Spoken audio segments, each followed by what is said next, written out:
दिवाली पर शिवराज ने दिलाया संकल्प, अधिकारी जाएं लोगों के घर घर। गुड गवर्नेंस पर सीएम ने दिया जोर, बीजेपी का फोकस 2023 की ओर। सीएम शिवराज का फोकस एक बार फिर गुड गवर्नेंस पर है। दिवाली पर सीएम शिवराज ने मंत्रियों और अधिकारियों को संकल्प भी दिलाया।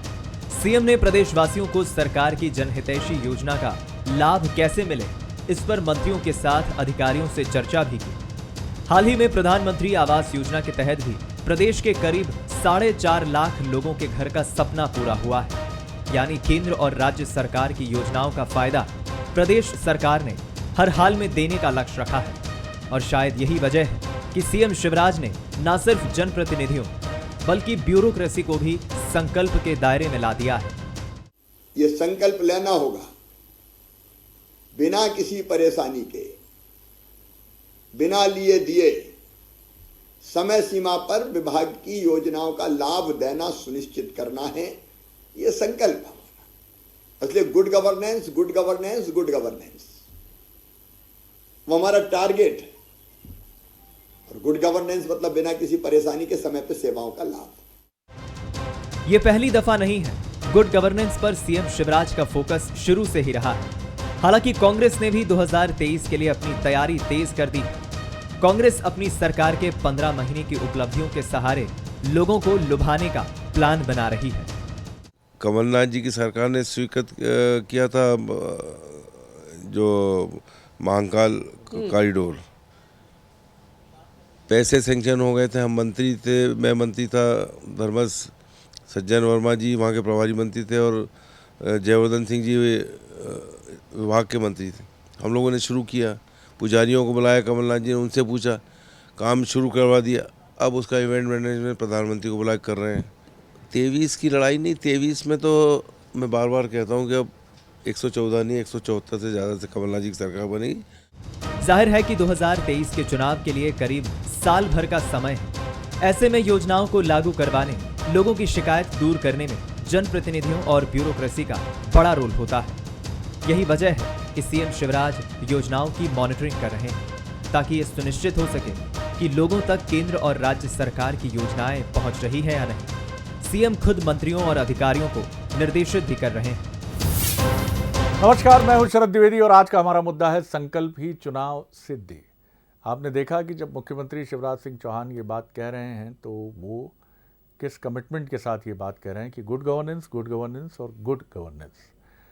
कोई भी सरकार जो सत्ता में आती है, वो चाहे बीजेपी की हो, कांग्रेस की हो या किसी भी पार्टी की हो, वो सरकार आती ही इसी उद्देश्य के साथ है क्योंकि गुड गवर्नेंस ही वो रिपोर्ट कार्ड है जो अगले 5 साल में जनता के बीच आपको सर ऊंचा करके जाने की एक आज़ादी देता है और फिर सरकार बनाने की एक भावना, गारंटी और एक आश्वस्ति भाव आपके मन में देता है कि हाँ, हमने अच्छा काम किया है, इसलिए जनता हमें फिर एक मौका दे सकती है।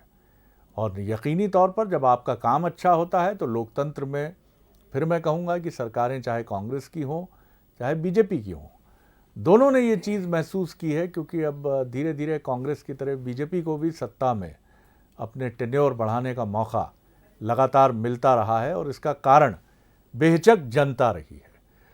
तो रिपोर्ट कार्ड बेहतर हो, ये हर मुख्यमंत्री, हर सरकार का मुखिया और सरकार चाहती है, लेकिन इसे एग्जीक्यूट करने की जो एजेंसी है वो निश्चित तौर पर ब्यूरोक्रेसी है, कार्यपालिका है और यहाँ कुछ चुनौतियाँ उत्पन्न हो जाती हैं।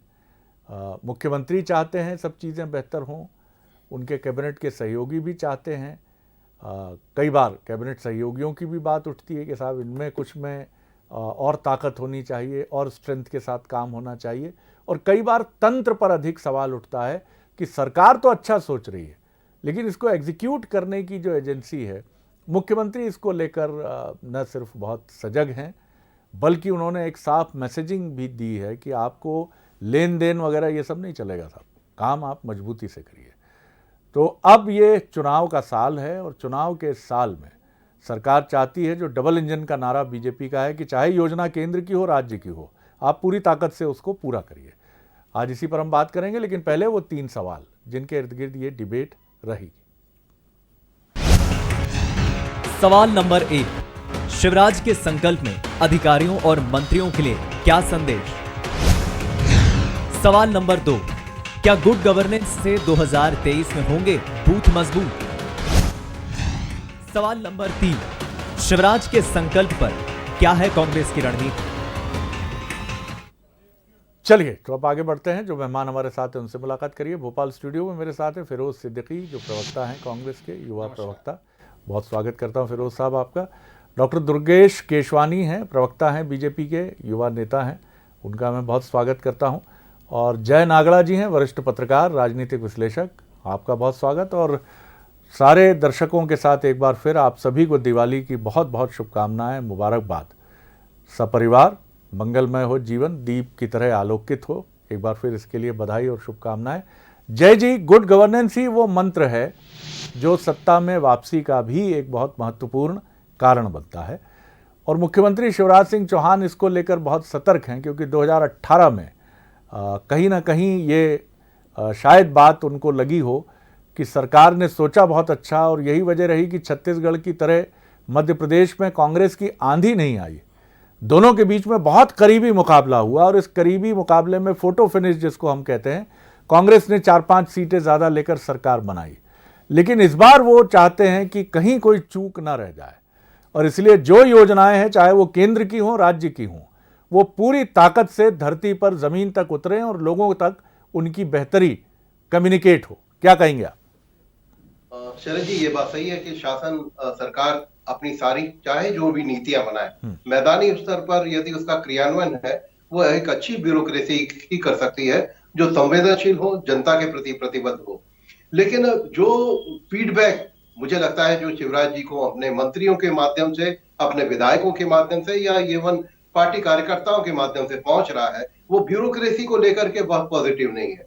उन्हें लगता है कि जो शासन की योजनाएं हैं वो उस तरह से उस रूप में नहीं पहुंच पा रही हैं। आप देख रहे हैं कि कई जगह पे ये मंत्रियों के बयान आते हैं कि कलेक्टर नहीं सुन रहे हैं या अधिकारी नहीं सुन रहे हैं। विधायकों की शिकायतें तो बहुत आम है इस तरह की। तो मुझे लगता है कि, और इसकी एक वजह यह है कि कोविड का जो 2 साल का समय रहा, उस समय अधिकारी काफी हद तक निरंकुश रहे, और उनकी जो काम करने की शैली रही उसमें एक बड़ा बदलाव आया कि जनता के प्रति जो उनकी संवेदनशीलता और जो प्रतिबद्धता होनी थी, उसमें कहीं ना कहीं कोई कमी आई है। तो मुझे लगता है कि यदि आपने सारी अच्छी नीतियां बनाई लेकिन वो इम्प्लीमेंट नहीं हो पाई, तो उसके लिए अल्टीमेटली नुकसान चुनाव में तो सरकार को ही होता है, जो पार्टी सत्ता में है। इसको लेकर जी, इसको लेकर जो तो है जी, अब मुझे लगता है यदि शिवराज जी इसकी चिंता कर रहे हैं तो उनकी वाजिब है, और यदि समय रहते उन्होंने साध लिया तो ये अच्छी बात है। अन्यथा निश्चित रूप से ब्यूरोक्रेसी के काम के तौर तरीके के फायदे भी होते हैं और नुकसान भी होते हैं। चलिए मैं लौटता हूं आपकी तरफ। फिरोज सिद्दीकी साहब जी, क्या कहेंगे आप? देखिए, सवाल ये है कि मुख्यमंत्री जी ने संकल्प दिलाया। यही मुख्यमंत्री थे कमलनाथ जी कुछ दिन पहले, और आपने देखा होगा कि उनकी सरकार थी, यही ब्यूरोक्रेसी थी हमारे पास और यही लोग थे हमारे पास। लेकिन उन्होंने महाकाल लोक का काम शुरू किया, वो निरंतर आज भी जारी रहा और काम पूरा हो गया। उन्होंने भोपाल मेट्रो, इंदौर मेट्रो का काम चालू किया, निरंतर जारी रहा, वो पूरा हो गया। यही बिजली के पावर प्लांट थे, 1,96,00,000 से लेके 1,07,00,000 परिवारों को हम 100 रुपये में बिजली दे रहे थे। उन्होंने एक बार कहा था कि शुद्ध पर युद्ध चलेगा, और उसके बाद जो शुद्ध पर युद्ध चालू हुआ तो 12,500 करोड़ की हमने ज़मीनें छुड़ा दी सरकारी, 1250 करोड़ रुपए का माइनिंग का हमने रॉयल जो पेनल्टी थी वो बढ़वा दी, और तमाम काम किए। तो ऐसा है कि जब मुझे बाबूलाल गौर साहब की एक बात याद आती है कि घोड़ा कैसा भी हो, घोड़सवार मजबूत होना चाहिए। तो यहाँ जो सरकार है, सरकार के जो घोड़सवार हैं, वो घोड़सवार कमज़ोर हैं। जब ये सरकार को कहो कि आप आइए विधानसभा में जानकारी दीजिए, तारांकित अतारांकित प्रश्नों के जवाब दीजिए, सरकार गायब हो जाती है। अधिकारी कर्मचारी, आप कोई भी जांच करवाइए इस सरकार में, वो उसको क्लीन चिट मिलती है। डैम फूट गया, क्लीन चिट मिल जाएगी उसको कुछ दिन बाद कि नहीं नहीं साहब वो तो किसी और तरीके से हो गया। अगर आप संकल्पित हैं और जो 18 साल जिन मुख्यमंत्री का एक टेन्योर हो गया है, उनको तो टिप्स पे चीज़ें याद रहती हैं और टिप्स पे काम होते हैं और अधिकारी उन चीज़ों को समझते हैं। दिक्कत ये है कि भारतीय जनता पार्टी में शिवराज जी कैसे भी मुख्यमंत्री उन्होंने इतने लंबे समय चलाया, लेकिन जो आपसी संघर्ष है उसकी वजह से लोगों तक डिलीवरी नहीं है, उसकी वजह से लोगों के भी उनके जो मंत्री हैं वो आपस में कैबिनेट में निर्णय नहीं कर पाते, दो विभागों के बीच में सामंजस्य नहीं बैठते हैं, क्योंकि उनमें आपस में जो फ्रैक्शंस है ये उसका नतीजा है। मैं मुख्यमंत्री जी से प्रश्न करता हूं आपके माध्यम से कि L4 पर कितनी कंप्लेंट्स बाकी हैं, ये आप जानकारी कल मीडिया के माध्यम से देते हैं। आप ये बता दीजिए कि आपने कितनी घोषणाएं की और वो घोषणाएं क्या जमीन पर क्रियान्वित हो गई। लौटता हूं, दुर्गेश जी से एक मुकम्मल जवाब ले लूं फिर मैं लौटूंगा। जी दुर्गेश जी, आपने सुनी बातें, जी क्या कहेंगे बीजेपी की तरफ से? जी शरद जी, सबसे पहले तो बंसल के दर्शकों को, मध्य प्रदेश की जनता को दीपावली पर्व की हार्दिक शुभकामनाएं। जी धन्यवाद। हमारे कांग्रेस के प्रवक्ता साथी निश्चित रूप से जो बातें कर रहे थे, क्योंकि विषय से हटके उन्होंने बातें की, जिस जो आज का विषय है उससे दूर रह के बातें, पर उन्होंने एक बात उन बातों में बोली कि शिवराज जी ने कैसे भी करके सरकार चलाई। तो उनको मैं निश्चित रूप से उस बात का जवाब देना चाहता हूँ। लोकतंत्र में जनता ही जनार्दन होती है फिरोज जी, और उस जनता ने 2003 में जब आशीर्वाद दिया, तब हम लोग जो हमारे संकल्प थे हमने उसको पूरा किया, तभी जनता ने आशीर्वाद दिया। 2008, 2013 और 2018 में भी हमें आशीर्वाद मिला, क्योंकि दीपावली का पर्व मना रहे हैं। भगवान श्री राम 14 वर्ष का वनवास और रावण वध करके जब लौटे, तो उस एक वचन के पीछे लौटे, जो वचन उनके पिता ने दिया था, उसके लिए उन्होंने 14 वर्ष का वनवास झेला। वनवास को उन्होंने जिया वहां पे 14 वर्ष, और उसके विपरीत कमलनाथ जी ने सत्ता की लालच में 973 वचन दिए, एक वचन पूरा नहीं कर पाए। ये तो आज का वो विषय जिसपे आप बात कर रहे थे, मैं उस पे आया। अब निश्चित रूप से गुड गवर्नेंस की बात हो रही है शरद जी, तो गांव, गरीब, पीड़ित, शोषित, वंचित, दलित, महिला, युवा, किसानों के साथ अगर कोई खड़ा रहता है तो मुख्यमंत्री शिवराज सिंह चौहान खड़े रहते हैं। जनता के बीच में सतत संपर्क माननीय शिवराज सिंह चौहान जी का है। वह ये बातों में ही नहीं कहते हैं कि मध्य प्रदेश मेरा मंदिर है, जनता इसकी भगवान है, पुजारी है तो शिवराज सिंह चौहान है। वो जनता से सतत संपर्क रखते हैं। वो ऐसा नहीं है कमलनाथ जी की तरह कि 5वीं मंजिल से नीचे, वल्लभ भवन से नीचे उतर के नहीं है। वो हर दुख में, दर्द में, तकलीफ में, कष्ट में जनता के साथ खड़े बने रहे मुख्यमंत्री। जब नीचे से फीडबैक निकल के आता है शरद जी, तो निश्चित रूप से जो अधिकारी काम नहीं कर रहे हैं उस पर कसावट बहुत जरूरी है, और जो अधिकारी जनता के हितों का काम करते हैं उनको भी पुरस्कृत माननीय मुख्यमंत्री जी करते हैं। हमारा ध्येय मध्य प्रदेश की 8 करोड़ जनता की कैसे सेवा की जाए। चुनाव सेकेंडरी शरद जी, चुनाव ही हमारे लिए प्राथमिकता नहीं है, पर हम उस सेवा के मिशन को लेकर जनता के बीच में आते हैं, और जनता के दुख में जो मैंने आपसे बात कही, उनकी तकलीफ का अगर हमें आभास होता है तो निश्चित रूप से हमारी प्रदेश की उस देश तुल्य जनता के लिए हर अधिकारी को काम करना चाहिए, उनको परेशानी नहीं होनी चाहिए। इसलिए माननीय मुख्यमंत्री जी ने संकल्प जी, और ये तो संकल्प एक विपक्ष के नाते भी विपक्ष को भी लेना चाहिए कि जनता से जुड़ी हुई बातें हम उठाएंगे, जनता से जुड़े हुए विषय हम बात करेंगे। फिरोज जी बात तो कर रहे हैं विधानसभा की, पर जब विधानसभा पे चर्चा होने की बात आती है शरद जी, तो ये उस समय वहां पे हो अल्लाह करके खत्म कर जी जी जी जय जी। कांग्रेस की तरफ से फिरोज सिद्दीकी साहब ने ये बात ज़रूर कही कि आरोप लगाया उन्होंने कि तमाम चीज़ें इस तरह से चल रही हैं, ऐसा है वैसा है, तमाम बातें उन्होंने कही, लेकिन इसमें कोई वो भी जानते हैं कि उनकी भी अपना इस फोरम पर वो अपनी पार्टी का पक्ष रखने के लिए ही हैं। उससे इतर जाना मुझे भी लगता है कि चाहे वो बीजेपी हो, कांग्रेस हो, लेकिन कोई अगर 17-18 साल का मुख्यमंत्री होता है और वो लगातार चुनाव में सफलता हासिल करता है, तो आप उसकी लोकप्रियता जनता के बीच में जो है उसको तो आप चैलेंज नहीं कर सकते। और ये भी नहीं है कि बार बार आप कुछ वायदों के साथ, कुछ बयानों के साथ, क्योंकि लोकतंत्र में जो भी व्यक्ति है, लोकतंत्र की यही खूबी है कि वो प्रशंसा से अधिक समालोचना के दायरे में होता है। ये लोकतंत्र की ताकत है। वो चाहे इंदिरा गांधी हो, चाहे उसके पहले जवाहरलाल नेहरू हो, अटल बिहारी वाजपेयी हो, नरसिम्हा राव हो, या वर्तमान प्रधानमंत्री हों, एक समालोचना की कसौटी मुख्यमंत्री प्रधानमंत्रियों के साथ चलती है, लेकिन लोकप्रियता, जनता के मन में प्रवेश करने के लिहाज से शिवराज जी एक लोकप्रिय जन नेता निश्चित तौर पर हैं। इसको आप किस तरह देखते हैं, और अब की बार जो शिवराज जी की आप तैयारी देखते हैं?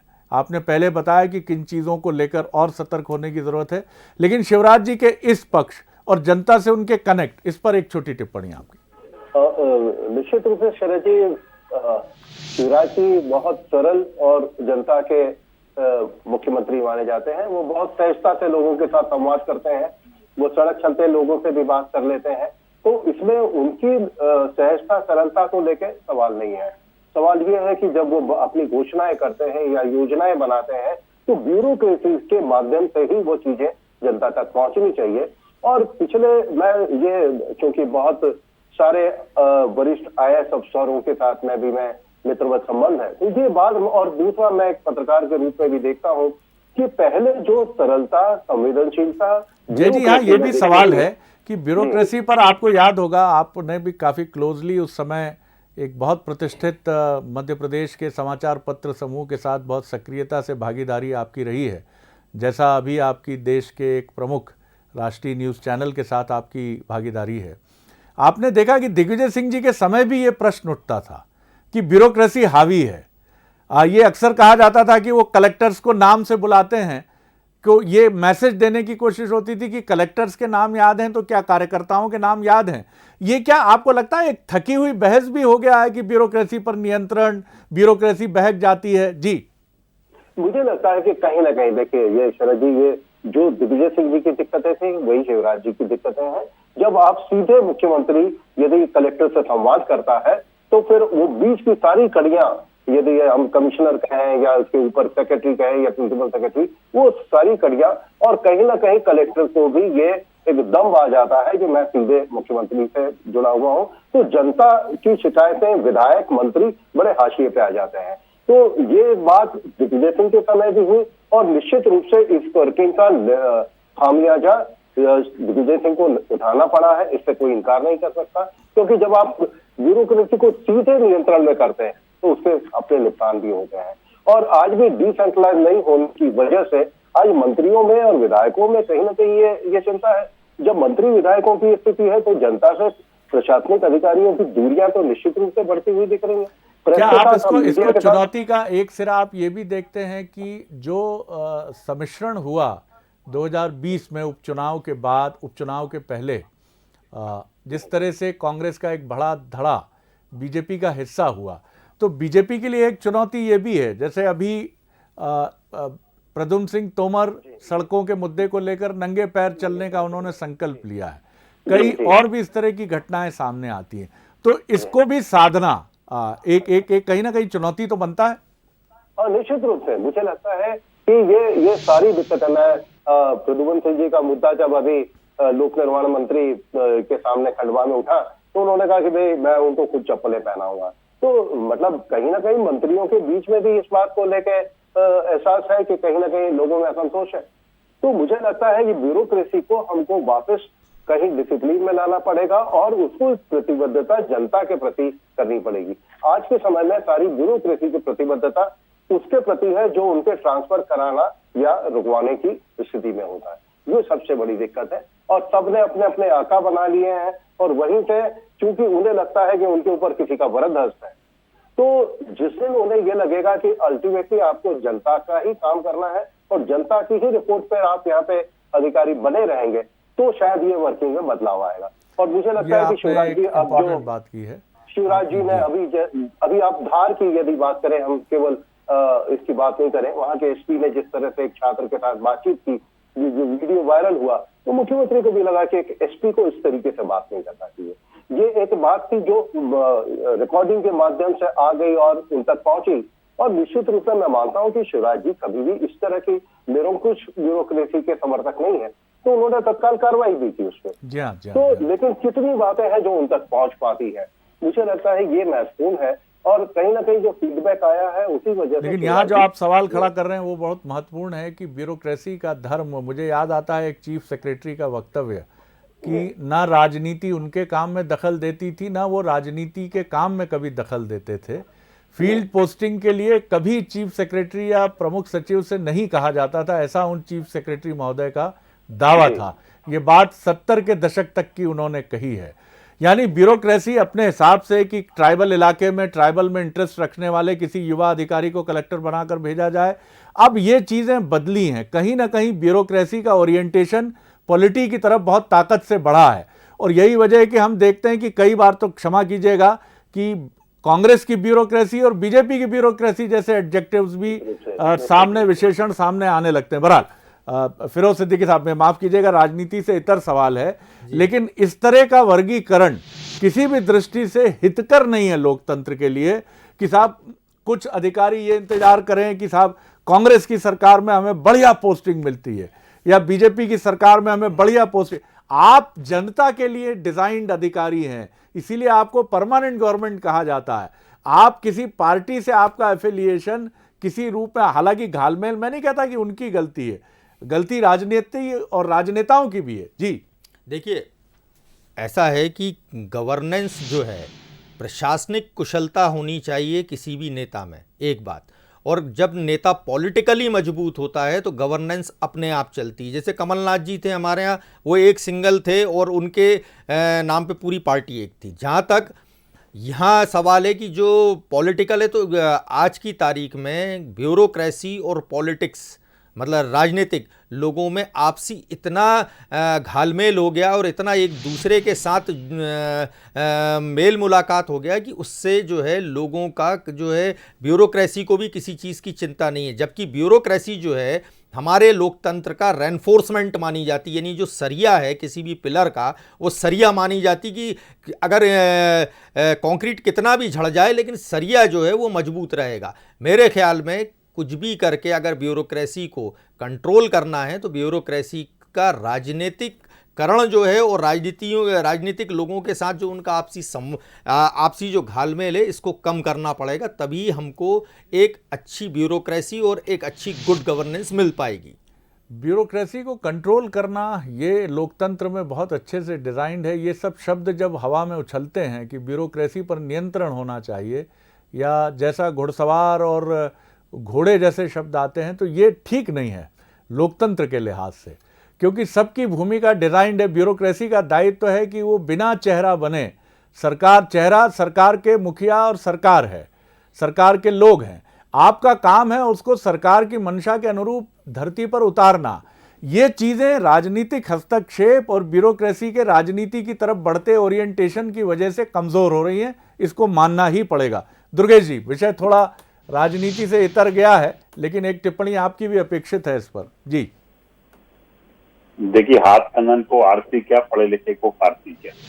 जैसे जय छाबड़ा जी ने निश्चित रूप से अभी शिवराज जी का एग्जाम्पल दिया कि जो चीज नीचे से निकल के आई धार एसपी के संदर्भ में, तो उन्होंने त्वरित कार्रवाई की। तो जय जी निश्चित रूप से आजकल सोशल मीडिया का जमाना है, सोशल मीडिया बहुत स्ट्रांगली इन सब चीजों को प्रमोट करता है और सब चीजों को पूछती है। हमारी अपेक्षा, हमारी सरकार की अपेक्षा, और निश्चित रूप से जो ब्यूरोक्रेसी को लेके बात की जा रही है, निश्चित रूप से जो सरकार है, सरकार की जो योजनाएं हैं उसको नीचे तक इम्प्लीमेंट कराना वो ब्यूरोक्रेसी का काम है, और उसमें ढिलाई बिल्कुल नहीं बरती जाएगी। माननीय मुख्यमंत्री जी ने स्पष्ट कर दिया, संकल्प भी दिलाया है निश्चित रूप से, और आने वाले समय में और मध्य प्रदेश सरकार कैसे अच्छे काम करे और प्रदेश की जनता के लिए हम अच्छा क्या कर सकते हैं और योजनाओं के इम्प्लीमेंटेशन में और अच्छा क्या हो सकता है, इस सब पर काम करेंगे। पर चूंकि विषय थोड़ा सा शरद जी इधर हो गया है, उसके बाद भी हमारे कांग्रेस के प्रवक्ता साथी राजनीति करने से बाज नहीं आ रहे हैं। तो वो कमलनाथ जी की जो तारीफ के पुल बांध रहे हैं, मैं उनको स्पष्ट रूप से बता दूं, कमलनाथ जी ने सिर्फ तबादलों को उद्योग के रूप में स्थापित किया, यह रिकॉर्ड में है सब चीजें मेरे मित्र। और अगर उन 15 महीने में अगर आपको करना होता 15 महीने में हमारे पास इतनी उपलब्धि है कि हम गिना पाते, और आप गिना नहीं पा रहे हैं, यही आपकी कमजोरी है। आपकी उपलब्धि ये है कि उमंग श्रृंगार जब मंत्री थे वो जनता के बीच में आके कहते हैं कि कांग्रेस की सरकार लूटने आई है, तो ये उपलब्धि यही है आपकी, और उसके अलावा उपलब्धि नहीं है। हमारे लिए उपलब्धि ये है कि जनता हमें लंबे समय से हमें आशीर्वाद देती जा रही है, और हम जनसंघ। वक्त की कमी है मेरे पास, लेकिन कुल मिलाकर इतना तथ्य बहुत सुस्थापित है कि सरकार वही जो जनता मन भाए। लेकिन जनता के मन में उतरने के लिए ये बहुत ज़रूरी है कि ब्यूरोक्रेसी के साथ एक तालमेल हो, और शिवराज जी की ये स्ट्रैटेजी समझ में आती है जो अच्छी रणनीति इस मामले में है कि जैसा हमने पहले भी कहा कि खरगोश जो अंग्रेज़ी की कहावत है कि इसको ये मत समझिए कि ब्यूरोक्रेसी को कोई एडजेक्टिव दिया जा रहा है, लेकिन कोई भी व्यवस्था, आदर्श व्यवस्था वही है जहां पुरस्कार और दंड दोनों का बहुत उचित, निरपेक्ष, निष्पक्ष मूल्यांकन होता है। और शिवराज जी ने कई बार अपने निर्णयों से ये बताने की कोशिश की है कि उन्होंने एक तरफ अगर किसी अखिल भारतीय सेवा के अधिकारी के खिलाफ कोई दंडात्मक कार्रवाई की है तो दूसरी तरफ बुरहानपुर कलेक्टर की प्रशंसा करके ये भी बताया है कि आपने अच्छा काम किया है तो हम आपकी प्रशंसा करते हैं। समन्वय यही होना चाहिए, बहस इसमें नहीं उलझनी चाहिए कि कौन घोड़ा है कौन घुड़सवार है। सब लोकतंत्र के बहुत इंपॉर्टेंट पहलुए हैं और इन सबको अपना दायित्व तो निभाना है, लेकिन एक दूसरे के साथ सबके मन में ये ललक भी होनी चाहिए। जैसे आज चाहे फिरोज साहब हों, चाहे दुर्गेश जी हों, या कांग्रेस या बीजेपी हों, इनके मन में सत्ता में आने की ललक है, तो उसके साथ ये भी है कि जनता के लिए जितना हम काम करेंगे सार्वजनिक जीवन में उतना हमें, हमारी पार्टी को, हमें फायदा होगा और एक आत्मसंतोष भी मिलेगा। लेकिन क्या जो सरकार के दूसरे कंपोनेंट्स हैं गैर राजनीतिक, जिसमें ब्यूरोक्रेसी भी है, क्या उनका ये भाव कहीं कमजोर हुआ है? मैं नहीं कहता कमजोर हुआ है, लेकिन ये सवाल छोड़कर मैं जा रहा हूं कि ये पैदा करना उनका खुद का काम है, उनके सीनियर्स का काम है कि आप सरकारों से अप्रभावित रहते हुए खुद आगे बढ़ें। अगर ये चीज कमजोर हुई तो आप भूल जाइए, कांग्रेस बीजेपी को भी आप भूल जाइए, लेकिन आप देश को और देश के लोकतंत्र को कहीं कमजोर कर रहे हैं। ये बहुत अहम बात है। बहुत शुक्रिया जय जी, बहुत शुक्रिया फिरोज साहब, बहुत शुक्रिया डॉक्टर दुर्गेश केशवानी जी। आगे देखिए छत्तीसगढ़ आज का मुद्दा, बस्तर किसका। नमस्कार।